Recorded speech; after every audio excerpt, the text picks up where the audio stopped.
gonna get it out there, I am Afrikaans. I know I don't sound Afrikaans, but I've kissed a lot of my uncles on the mouth. It's only Afrikaans people that do that. Why do we kiss our family on the mouth like that? I'm convinced that COVID didn't start in a bat cave in China, it started at a braai in Brakpan. I know because I was there. And you always get that one uncle that lingers just a little bit too long. Yeah, and you never want to be around when we win the rugby because I had second base and I looked just like my aunt. No, but I always felt like I lead kind of this double life because I went to an English school, so I obviously speak English very well, like perfectly 50-50 in both languages, like on a scale of like Shakespeare to Kurt Darren. Stay with me. I am like a Woolworths milk tart. Just right in the middle. But I've always felt like I lead this double life. You guys remember that show Hannah Montana? Yeah. I kind of felt like Hannah Montana for my whole life. I felt like I've had this secret. It's like Hannah van der Merwe. That's my alter ego. And instead of the wig that comes off, it's just my shoes. And I'm not a secret pop star. My secret is that I can make a babouti from scratch, and that's just my truth. Being Afrikaans has kind of been like my side hustle. Sometimes literally, because in school I used to charge my friends to write their Mondelin things. Yeah, it's quite a lucrative business, really. But I have no use being Afrikaans in my adult life anymore because I'm in Cape Town now. I'm English. Cape Town's LGBTQIA plus capital of Europe, so there's no reason to be English in Cape Town. But my mom lives in a very small town on the Garden Route called Mossel Bay. Yeah, if you haven't been there, congrats.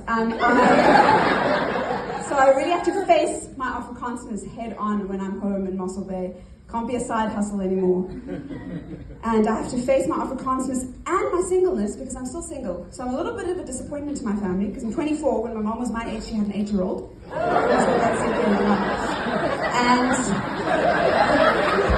and I'm not married yet. I haven't had kids yet. I haven't started my homemade fudge business on Facebook. I haven't ticked any of the boxes, you guys. It's really tough, but I have to face my Afrikaansness and my singleness in the form of my 83-year-old Oma, my grandmother. And it's always the same. She asks me if I'm single, if I'm gay. She tells me to vote for the DA, and then she prays for me. And that's the end of the conversation. And so at Christmas in December, it was kind of the same thing. I sat down at Christmas dinner, and she said, "Are you single?" I said, "Yes." She said, "Are you gay?" And before I could answer, she went off on this very woke tangent about how she'll really accept me no matter who I choose to love in this world and all of that. And I was really surprised. And I was like, wow, that's really what you want to hear from your 83-year-old Afrikaans grandmother.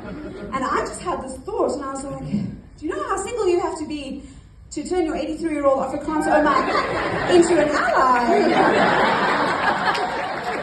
She started asking me what my pronouns were, if I was top or bottom. It's like, oh no, that's gross, I'm verse. It's also how I accidentally came out as bisexual to my Afrikaans grandmother.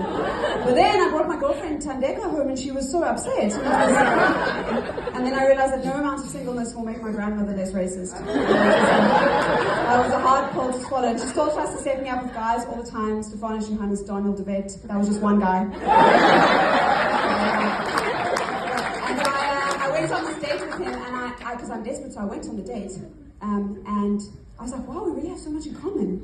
And then more time went by, and I was like, we really have a lot in common. This is a bit weird. And then I realized halfway through the date, I was like, is this guy my cousin? There was no sure way to tell, but he kissed exactly like my Uncle Franny. Guys, my name is Daniele. Yes!